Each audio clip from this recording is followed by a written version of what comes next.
Hörðu Hilmar, afmælisstrákur. Þú bara hreint gamall, ne? Já, það má segja það. Ég tel mér svona að vera mjög ungan sko, en þetta aðeins að tikka hann 25, þannig að bara, en ég ennþá svo ungur í þessu liði. Ég ennþá með ægi í þessu liði, þannig að ég mjög ungur hlun honum. Ertu búinn að fá einhverja afmælisgjöf frá strákunum í morgun? Nei, bara. Eru búinn að syngja fyrir þig? Þetta nú bara vinnuferð sko, þannig að við bara einbeita okkur að einu markmiði og markmiðið hefur ekki ennþá verið náð.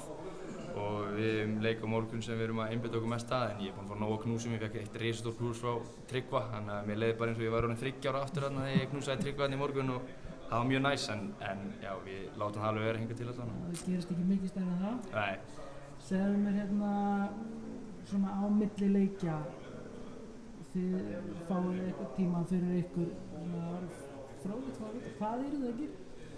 Þeir reynir bara mjög misjafnt á milli leikmönnum sko, en reynum kannski svolítið að hitta fjölskyldur eða maka eða eitthvað þannig, bara aðeins svona hjálpa manni að núllstillast. Þetta náttúrulega löng ferð sem við erum í og allavega persónulega hjálpar bara mér að fá aðeins að kannski hitta kærustuna eða með pappa og aðeins að kúpla sig út. Þannig að ég bara búinn að vera eitthvað aðeins að rölda og skoða borgina og síðan bara verið að hanga með strákunum í tölvunni og borðtennis og píl og whatever, að spila hvað sem sko. En síðan það bara misjafnt á milli manna, ef menn eitthvað tæpir eða eitthvað þreyttir eða eitthvað, þá var náttúrulega mikið nota bara í recovery og alls konar þannig, en þannig já, þetta bara mjög misjafnt sko, en alltaf nýttu tíminn, það gott að fá smá hvíld. Talandi þessa leiki sem þú nefndir þarna, borðtennis og tölvan, einhverjir sérstakir leikir sem hafa verið að spila þarna? Já, við erum svolítið í FIFA þarna, það svolítið svona common ground kunna allir sem á í FIFA, þannig að við erum flottir. Ég og Elvar erum svolítið bíf í gangi núna í FIFA. Hann búinn að taka mig 2 í röð og ég held samt á dagurinn í dag, ég trúði ekki að ég tapi fyrir honum á afmælisdeginum mínum sko, þannig að ég tek hann í dag. Alveg hann leyfir þér að vinna?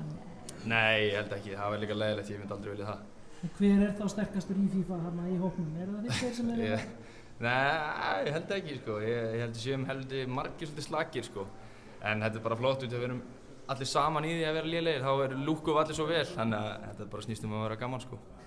Við förum bara yfir í verkefnið framöndan, það Frakkar. Náttúrulega fyrirfram vitum við það verður erfiður leikur eins og kannski allir leikir. Hvernig sér þú Frakkarna fyrir það? Bara eins og ef þetta verður besta liðið í þessum riðli hingað til á þessum móti. En í rauninni þýðir ekki neitt fyrir okkur sko. Við höfum farið upp á móti liðum sem eru tölfræðilega eða listarlega séð mun sterkari og mun betri en við, en við komum alltaf með sama attitúd inn í hvern einasta leik og við verðum bara að nota þetta underdog mentality sem við erum alltaf með og næla okkur í sigur. Við erum búin að vera í leik við öll liðin á þessu móti og við ætlum bara að reyna að klára þarna síðasta og enda þetta með trompi og bara vera stoltir að því að spila fyrir Ísland sko.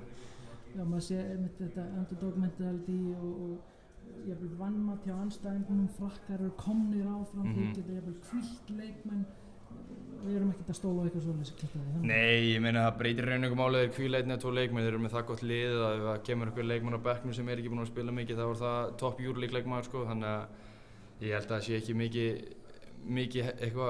mikil breyting sko. Þetta er ennþá eitt besta lið á mótinu, það mátti hvíla 1 eða 2 leikmenn eða hvernig sem þeir munu gera það eða ekki. Þannig að við komum bara inn með sama mentality og okkar 12 leikmenn og það eru allir tilbúnir að takast á sko. Takk fyrir þetta. Takk.